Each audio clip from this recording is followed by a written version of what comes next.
जो समाज अपने इतिहास को भूल जाता है, वो समाज इतिहास रचने की शक्ति भी खो देता है।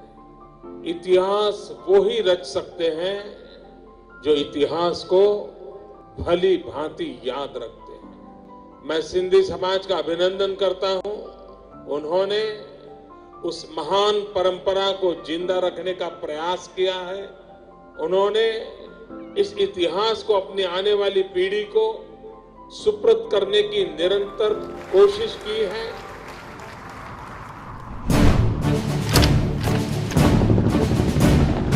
आज भारत देश आजादी का अमृत महोत्सव मना रहा है। आजादी के अमृत महोत्सव का अर्थ है आजादी की ऊर्जा का अमृत, नए विचारों का अमृत तथा नए संकल्पों का अमृत। देश भर में इसे उत्सव के रूप में मनाया जा रहा है ताकि लोगों में देशभक्ति की भावना जागृत हो। राष्ट्रीय सिंधी भाषा विकास परिषद यानी NCPSL एक स्वायत्त शासी निकाय है जो केंद्रीय सरकार के शिक्षा मंत्रालय के अधीन कार्य करती है। परिषद शैक्षणिक, सांस्कृतिक और सामाजिक कार्यक्रमों के माध्यम से सिंधी भाषा के प्रचार प्रसार में अग्रसर है। परिषद आजादी के 75वें वर्ष के इस अद्भुत अवसर को आजादी के अमृत महोत्सव के रूप में मना रही है।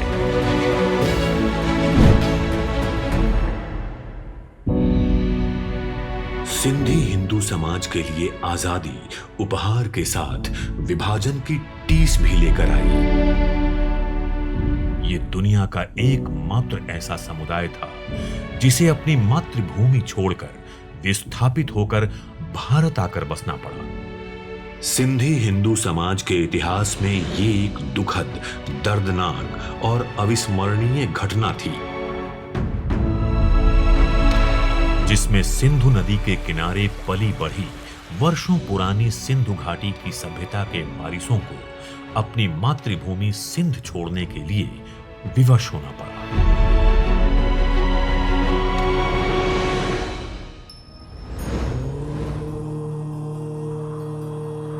सिंधु घाटी की सभ्यता की महानता का गुणगान ऋग्वेद, भगवद गीता तथा अन्य ग्रंथों में भी मिलता है। वेदों की रचना सिंध भूमि पर ही हुई थी। सिंधु घाटी की सभ्यता कई दृष्टियों से सुमेर अथवा मिस्र की सभ्यता से भी अधिक उन्नत थी।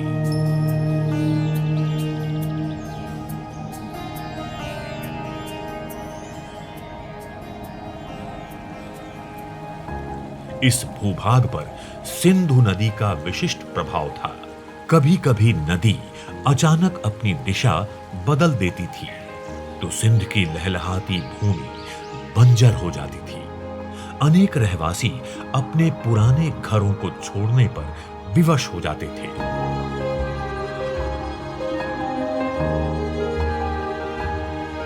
तथा नई बस्तियों की तलाश में आगे बढ़ते रहते थे। इन आपदाओं ने सिंधी हिंदू समाज को इतना मजबूत बनाया कि वे विपरीत परिस्थितियों का भी डटकर मुकाबला करने में सक्षम हो गए।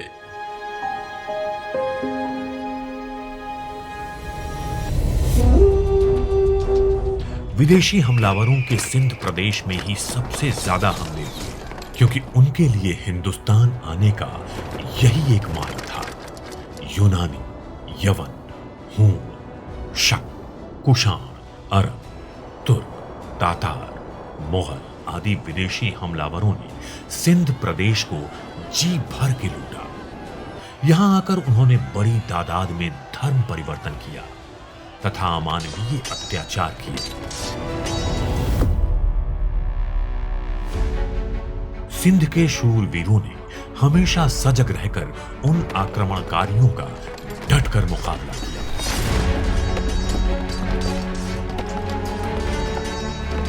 शूरवीर ब्राह्मण शासक सम्राट राजा दाहिर के समय अरबों ने सिंध पर कई आक्रमण किए।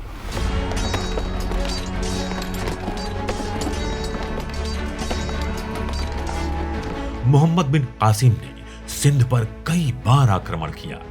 महाराजा दाहिर ने हर बार उसे युद्ध में हराया। अंत में सन 712 में कासिम छल कपट की नीति का सहारा लेकर वीर सम्राट को अपनी चाल में फंसाया। इष्ट देव झूलेलाल ने सिंध के वासियों को धर्म परिवर्तन के जुल्मों से बचाया। इस्लामिक शासक मिर्ग शाह के शासन के दौरान हिंदुओं का जबरन धर्म परिवर्तन हुआ था, तो हिंदू सिंधियों ने 40 दिनों तक उपवास और अनुष्ठान करके सिंधु नदी से प्रार्थना की थी।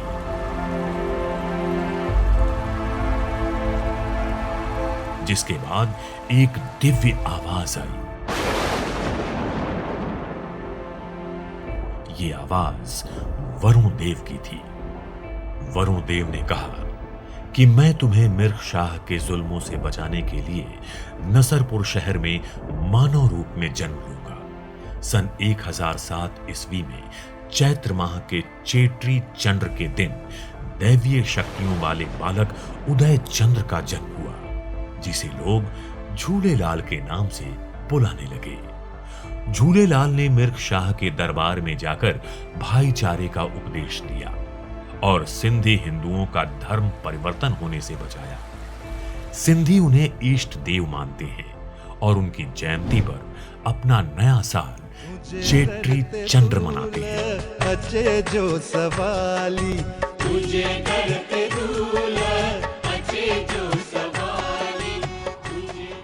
ब्रिटिश सरकार ने सन 1843 में सिंध पर कब्जा कर उसे बंबई प्रेसिडेंसी में मिला दिया, जिससे सिंध और कमजोर बन गई। अंग्रेजों के अत्याचारों से स्वतंत्रता संग्राम की ज्वाला भड़क उठी। स्वतंत्रता संग्राम के आंदोलन में हर भारतीय का योगदान रहा। भारत माता का सपूत नन्हा क्रांतिकारी हेमू कालानी छात्र संगठन स्वराज सेना का नेता था, जिसने भारत माता की रक्षा की खातिर अंग्रेजों से लोहा लिया। सखर के रास्ते फौजी गोला बारूद से भरी रेलगाड़ी को गिराने के लिए पटरियां उखाड़ते समय पुलिस उसके सामने आ गई। हेमू ने अपने साथियों को भगा दिया और खुद को पुलिस के हवाले कर दिया। 19 वर्ष की उम्र में उसे फांसी की सजा दे दी गई।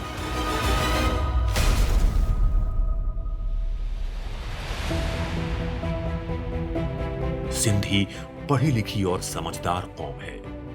ब्रिटिश शासन के दौरान सिंधी समाज के व्यापारी वर्ग ने विदेशों के दूर दराज के क्षेत्रों में जाकर व्यापार किया और सरकारी खजाने में वृद्धि की।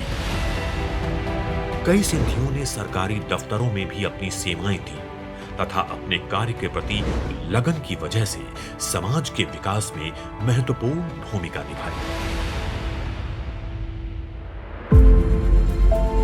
At the stroke of the midnight hour, when the world sleeps, India will awake to life and freedom. सन 1947 में हमें आजादी तो मिली, लेकिन विभाजन की शर्त पर। कुछ स्वार्थी नेताओं ने सत्ता के लालच में आकर देश का विभाजन कर दिया। जिस समय पूरा देश आजादी के जश्न में डूबा हुआ था, सिंधी हिंदू समाज के लोग पलायन का दंश झेल रहे थे। जैसे ही विभाजन की घोषणा हुई और सरकार द्वारा ऐलान किया गया कि सिंध पूरा पाकिस्तान को दे दिया गया है, तो सिंधी हिंदू समाज पर अत्याचारों का सिलसिला शुरू हो गया। उसके बाद जो हुआ तो वो सुनकर लोगों की रूह कांप जाती थी।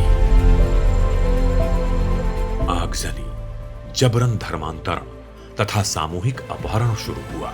लोगों की आंखों के सामने उनके परिजनों पर अत्याचार होने लगे, हत्याएं होने लगी। फिर शुरू हुआ पलायन का घिनौना खेल। लाखों लोग अपने धर्म की रक्षा की खातिर अपनी और अपने पुरखों की जमीन छोड़कर खाली हाथ, बिना छत, जीवन के अंधेरे रास्तों पर भटकने के लिए निकल पड़े। सिंधी हिंदू समाज जो एक मोतियों की माला के रूप में रहता था, उसका एक एक मोती बिखरकर दुनिया के कोने कोने में फैल गया। इस वक्त सबसे बड़ी समस्या थी रोटी, कपड़ा और मकान की। विभिन्न शहरों में द्वितीय विश्व युद्ध के दौरान बनाई ब्रिटिश सैनिक छावनियां, जो युद्ध के बाद खाली हो गई थी, उनको सरकार ने विस्थापितों के आश्रय में तो बदल लिया, लेकिन दूसरी कोई सहूलियत नहीं दी। राजनीतिज्ञ नई सरकार बनाने में इतने व्यस्त हो गए कि उन्हें लोगों का ध्यान ही नहीं रहा। निर्वासित होकर आए लोगों को उनके हाल पर छोड़ दिया गया। उन्हें ऐसे कच्चे घरों में रहने को मजबूर होना पड़ा जहां जानवर भी रहना पसंद न करें। अनाज के बोरों से पार्टीशन लगाकर घरों में कमरे बनाए जाते थे। बारिश में छत का टपकना रोजमर्रा की बात थी। बच्चों के लिए प्राथमिक शिक्षा केंद्रों की व्यवस्था भी अच्छी नहीं थी। शिविरों में बिजली पानी की व्यवस्था नहीं थी। बच्चों को शिविर के मध्य में स्थित बिजली के खंभों के नीचे पढ़ाई करनी पड़ती थी।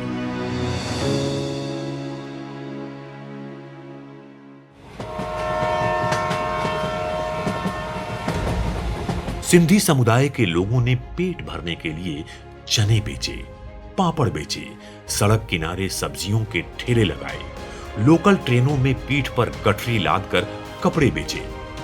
बच्चों ने लोकल ट्रेन में गोली, बिस्किट आदि बेचे। जिस देश की संस्कृति समूचे विश्व में वंदनीय रही है, उस संस्कृति के वारिसों को दयनीय हालत में गुजारा करना पड़ा। इसके बावजूद भी उसने अपना स्वाभिमान नहीं छोड़ा। भाइयों बहनों, सिंधी समाज एक प्रगतिशील समाज है। 1947 में विभाजन की त्रासदी को झेलते हुए उन्होंने न केवल अपने पूर्वजों और आस्था को संरक्षित रखा, बल्कि विकास की प्रक्रिया के साथ जुड़ करके, पसीना बहा करके, परिश्रम करके आज देश के विकास में भी एक महती भूमिका का निर्वाह कर रहे हैं, बहुत बड़ी भूमिका का निर्वाह कर रहे हैं। सिंध से पलायन के बाद सिंधी हिंदुओं ने खुद को फिर से स्थापित करना शुरू कर दिया।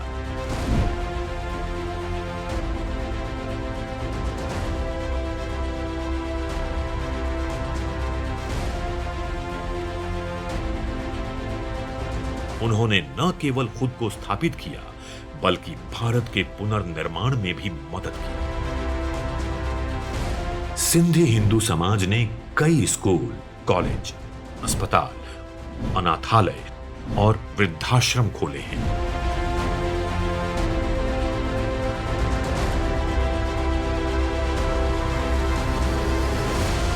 आज सिंधी हर क्षेत्र में अग्रणी हैं। अमीर व्यवसायी, वकील, बिल्डर, अभिनेता, फिल्म निर्माता तथा खेल हस्तियां, जहां भी देखो सिंधी हिंदू समाज ने अपनी उपस्थिति दर्ज कराई है। भारत देश की अर्थव्यवस्था में सिंधी हिंदू समाज के योगदान को भुलाया नहीं जा सकता। सिंधी समाज ने जिस प्रकार से इस देश के अंदर अपनी मेहनत के बलबूते अपना नाम बड़ा किया, जिस ताकत के साथ, जिस हिम्मत के साथ ये समाज खड़ा हुआ है, ये दुनिया में अपने आप की एक मिसाल है।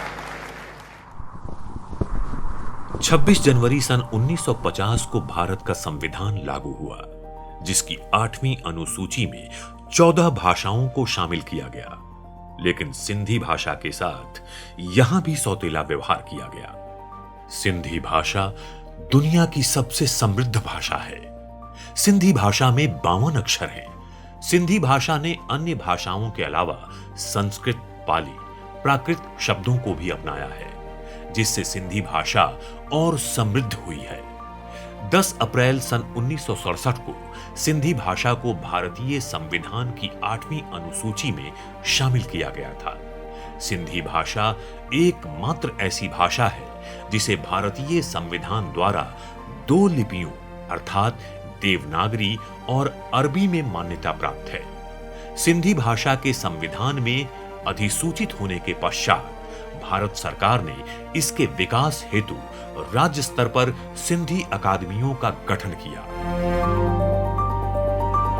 सिंधी भाषा के लिए सन 1994 में राष्ट्रीय सिंधी भाषा विकास परिषद का गठन हुआ।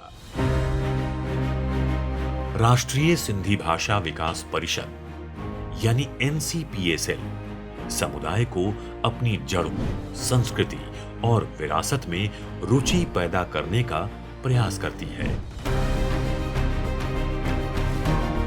जहां सिंधी कवियों, लेखकों, शिक्षाविदों और समाज के अन्य प्रतिष्ठित लोगों को सम्मानित किया जाता है। राष्ट्रीय सिंधी भाषा विकास परिषद महान सिंधी लेखकों की पुस्तकों के प्रकाशन हेतु वित्तीय सहायता प्रदान करती है।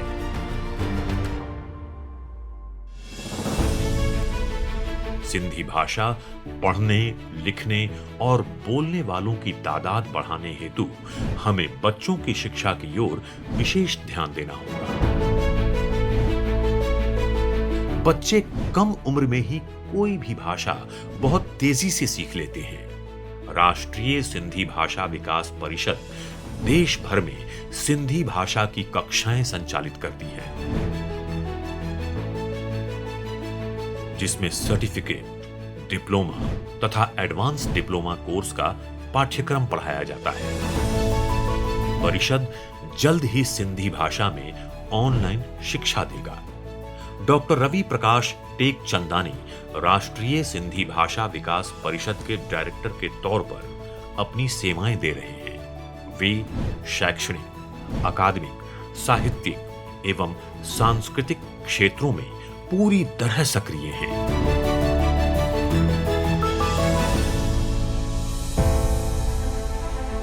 आने वाली पीढ़ियों के लिए सिंधी विरासत, ऋग्वेद, मोहनजोदड़ो, किताबों, पत्रिकाओं, घटनाओं, व्यक्तित्वों, इतिहास आदि सब संग्रहित करने हेतु तथा संस्कृति और भाषा को संरक्षित और जीवित रखने हेतु एक विशाल संग्रहालय स्थापित करने की योजना भी बनाई है, जो पूरी तरह से कंप्यूटरीकृत होगा।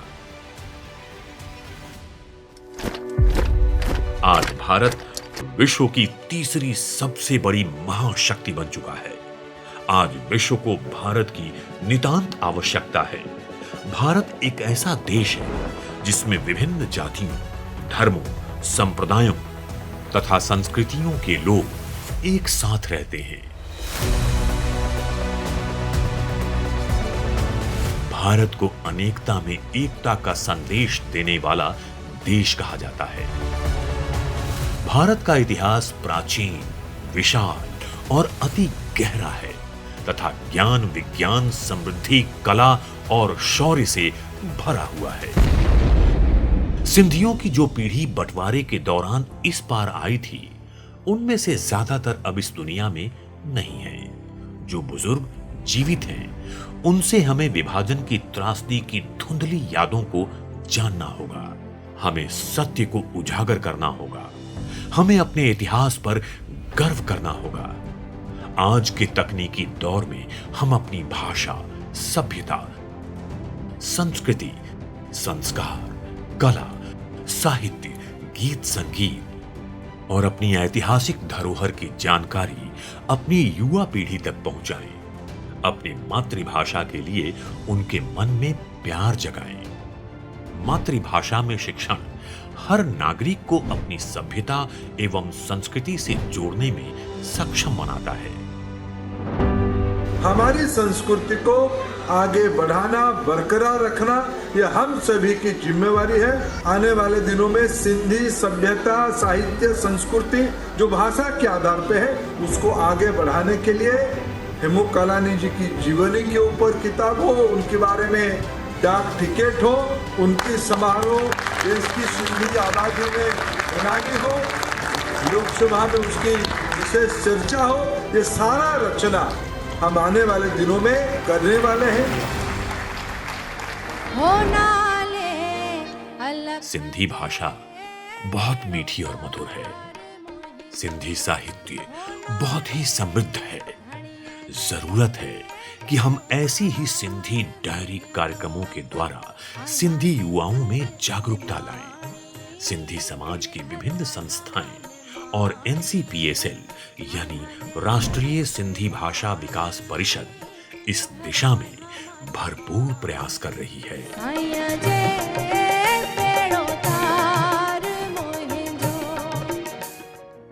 और परंपरागत रूप से सिंधी समाज परिश्रमी समाज है, बहुत मेहनत करने वाला समाज है।